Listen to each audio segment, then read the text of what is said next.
Hello there you guys, welcome to another of my videos. Yesterday night, Manchester United beat Wolves 1-0 at Old Trafford, thanks to a goal from Marcus Rashford in the 93rd minute of stoppage time.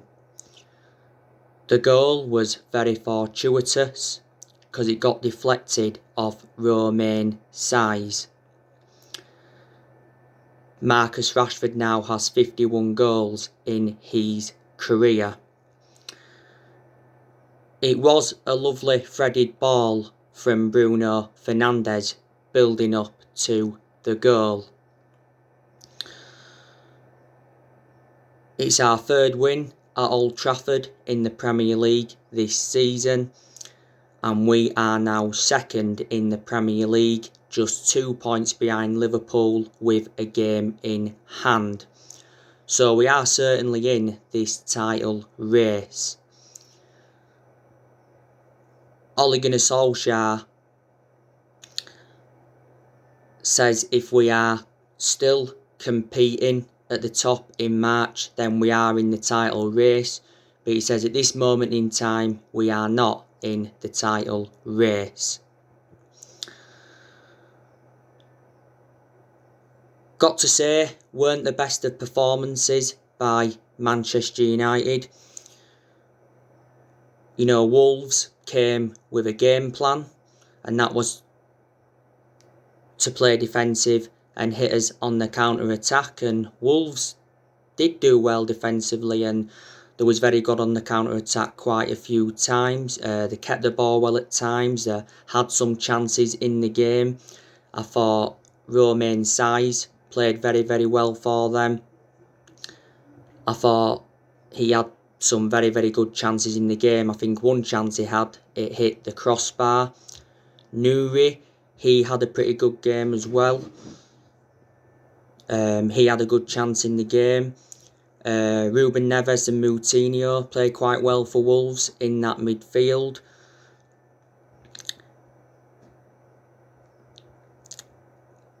Vitina, he had a pretty good game as well. That was his first start in the Premier League for Wolves. Hoover, he had a pretty good game. That was also his first start for Wolves in the Premier League.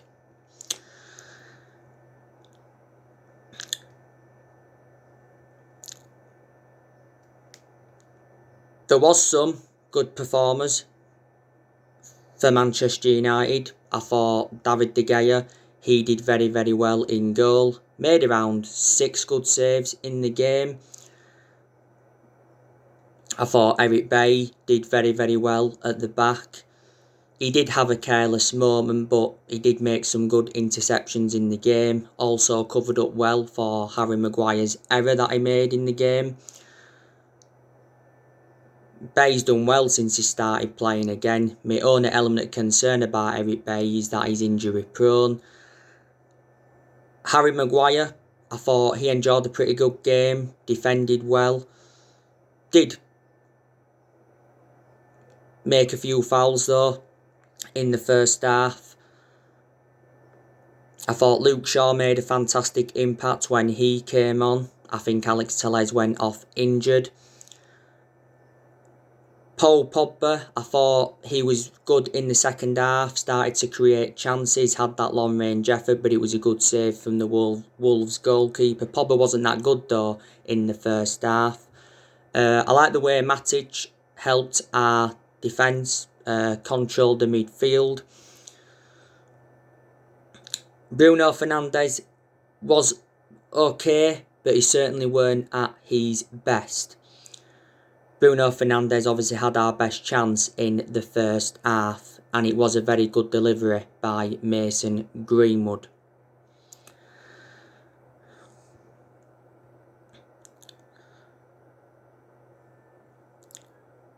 So I thought, yeah, they were the good performers. Now, I think the players that weren't so good were Wan-Bissaka. He did get forward a few times, but I just don't think he was that good.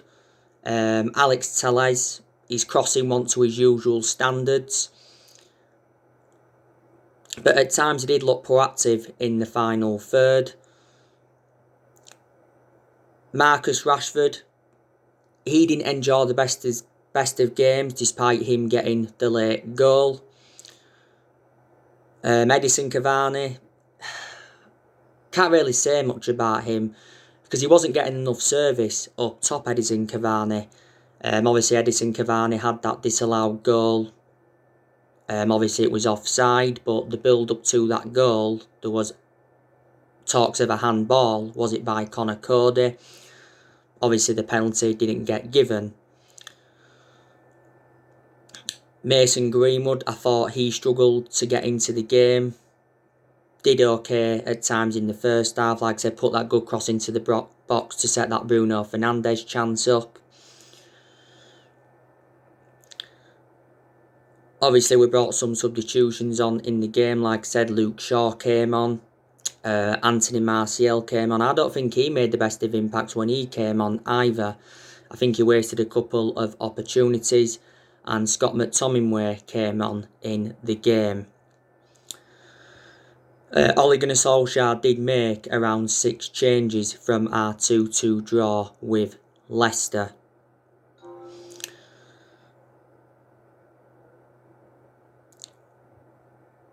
But from a Wolves perspective, they'll be very, very disappointed that they didn't come away with a point. You know, Wolves, like I said, are a pretty good team. You know, they've got a good manager in Nuno Santo. He has been at Wolves now for quite a few years. Obviously, before he was at Wolves, he was at Porto, then Valencia, then Rio Ave.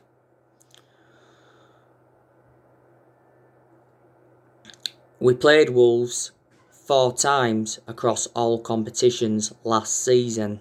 Obviously, both games in the league last season were draws. Obviously, the one at Old Trafford was 0-0. That's when Bruno Fernandes made his debut for the club. The game at Molineux was 1-1, and we did play them in the FA Cup. We beat them in the replay 1-0. Almost a couple of years ago, Wolves did beat us twice at Molineux. They beat us in the league at Molineux 2-1, and they did beat us in the FA Cup quarter final 2-1. And that season they got to the first FA Cup semi-final in 21 years. Didn't they?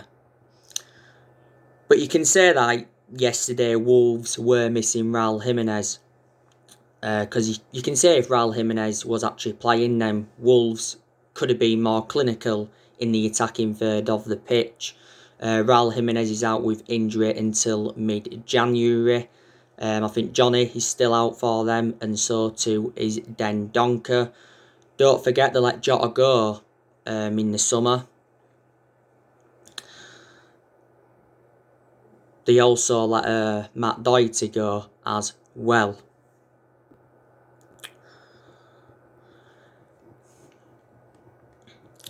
But yeah, all that matters is we've got the 3 points. Our next game is Aston Villa. It's on Friday, the 1st of January, 8 o'clock kickoff at Old Trafford. And Aston Villa isn't going to be an easy game because Villa have been in a good vein of form recently. They are sitting, 5th in the Premier League. I think the last time Villa beaten us at Old Trafford was back in 2009 when Agbonihal scored.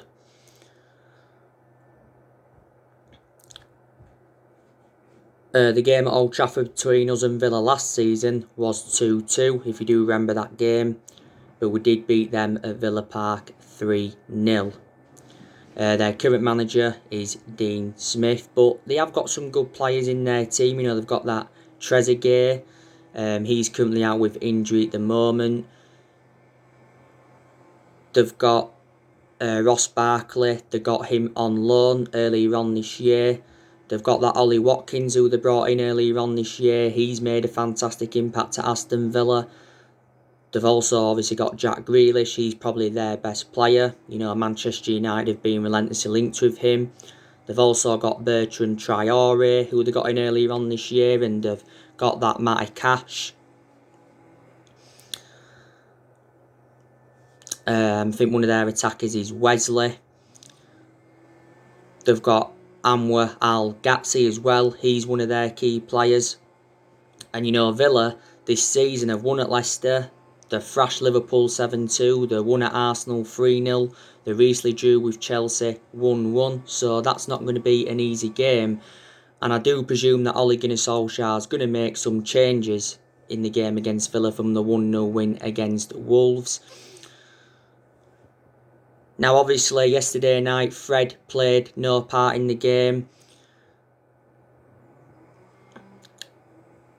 Donny van der Beek, he didn't play any part in the game. I don't really see why we bothered getting Donny van der Beek in, because he's only made 2 starts in the league so far this season, so he seldom plays in the league. Sometimes doesn't even come on as a sub. He tends to play more in the cup games as Donny van der Beek. We paid, £40 million for him from Ajax. Lindelof wasn't available yesterday night because he's obviously out with a injury. He came off injured in our 2-2 draw with Leicester, did Victor Lindelof. But like I've said already, I'd prefer Bay ahead of Victor Lindelof. So there you go. But yeah, like I've said to you, I don't think we'll win the league this season, but I'm not going to totally disregard it.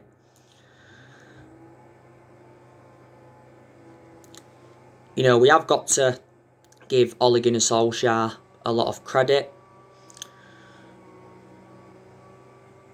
But like I've said to you time and time again, there's a few things that concern me about Solskjaer, and that's his decision making, because in a lot of his games at Man United he has, been tactically naive, but there's been some games where he's showed tactical flexibility, and you can still say that Ole is out of his depth at the football club. He hasn't got that proven pedigree as a manager, but reflecting now on he's been at Manchester United now, he's learned quite a bit, and he has gained some managerial experience. Now, if our good vein of form does continue, my perception will change even more on Solskjaer. I still don't know if he's the long-term manager for Man United, and I've said a few times earlier on this season that he isn't the right manager for Man United and that, but yeah, like I said, I'm not sure. I'm really not. But I'm hopeful that he can succeed at the football club. There was a lot of Man United fans demanding Ole out earlier on in the season, because obviously we have endured bad periods under him. But we're enjoying a very good period now. I think we're unbeaten now in our last, 9 games. We went on a 19-game unbeaten run in all competitions last season.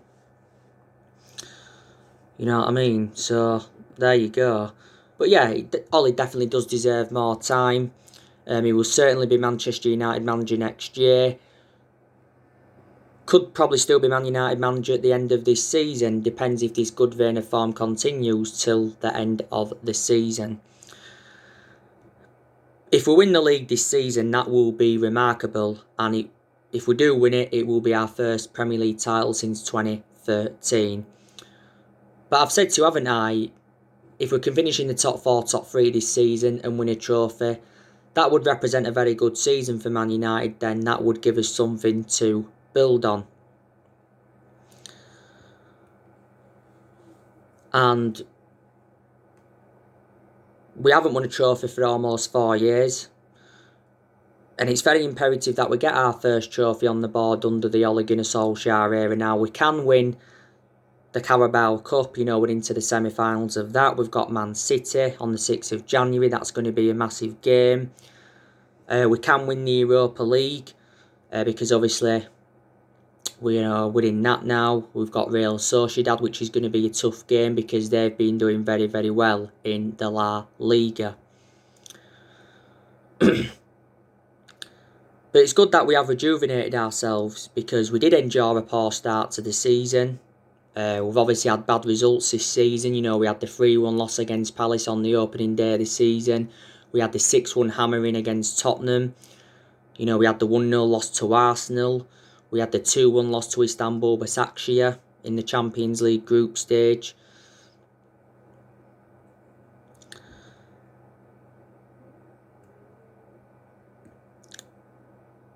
So yeah, and PSG lost to them 3-1, so we have enjoyed bad results this season, but we've also enjoyed some good results. We've been very good away from home in the Premier League. We haven't lost away from home in the Premier League this season. It's a shame we didn't beat Leicester, because if we'd have beaten Leicester, that would have been 11 away wins in a row in the Premier League. But when we beat Sheffield United a few weeks ago, we became the first team to win 6 successive away games after conceding first in a single Premier League season. This is Ole Gunnar Solskjaer's second full season as Man United manager, and I did say this was always going to be a big season for him, and I did say, didn't I, he's obviously got to exceed his expectations if he is to remain Man United manager. You know, he has been at the football club now for just over 2 years. Earlier on this month, it was his 2-year anniversary at the club. We appointed Solskjaer in December 2018 to replace Mourinho, and he's been permanent manager of Man United since March 2019. We're giving the job permanently, reflecting on what he did in that 3-month period when he was the interim manager. He's under contract with the football club until 2022. Now, there is a possibility chance that at some point next year we could enter negotiations over extending his contract at the club. I think he's more than halfway through his 3-year deal.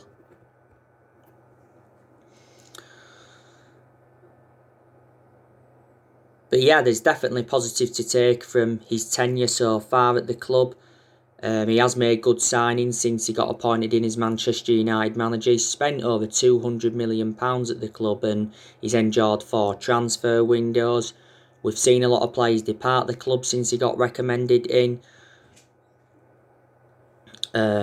Got to give him a lot of credit because he's got us to the Carabao Cup semi-final this season, did well last season, his first full season, got us qualification for the Champions League, got us third, and he guided us to 3 semi-finals. And I do like the way he has promoted the youth, because he's brought quite a few young players in, and he has given young players their opportunities. And hopefully, in the January transfer window, Solskjaer gets the backing that he deserves, because during the summer transfer window, he wasn't backed enough by the board,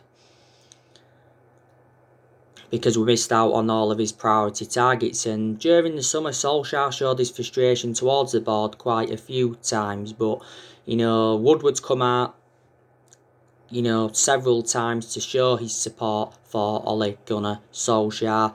We've already revealed our transfer plans. We're looking to strengthen up in 4 positions, but Solskjaer's made a new centre-back his number 1 priority. Gary Neville recently told Ole Gunnar Solskjaer to think carefully about his January transfer plans. Now, I do believe next year we are going to definitely go back in for Jadon Sancho. I think we're also going to go in for Jack Grealish. You already know the news on Moises Caicedo. A deal's been agreed for him, but I heard that the contract has not yet been agreed. It actually said Moises Caicedo's set to sign a 5-year contract with Man United, and we're going to get him for like 4.5 million with add-ons included. Moises Caicedo has already revealed that his favourite club is Manchester United, and he would love to join the club. Recent reports have said that Chelsea are looking to hijack our move for the player, and they've been in talks. He said that Brighton and Newcastle have also been interested. Caicedo is a holding midfielder, and he is only the age of 19. He made his debut for Independiente del Valle around 14 months ago.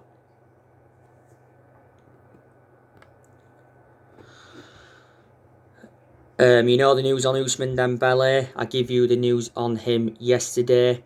Reports were stemming from Spain saying that we are going to rekindle our interest in him. We either want to get him on loan in January or get him on a permanent deal. I think he's valued at around £55 million. During the summer we was in for Ousmane Dembele because we were seeing him as an alternative for Sancho.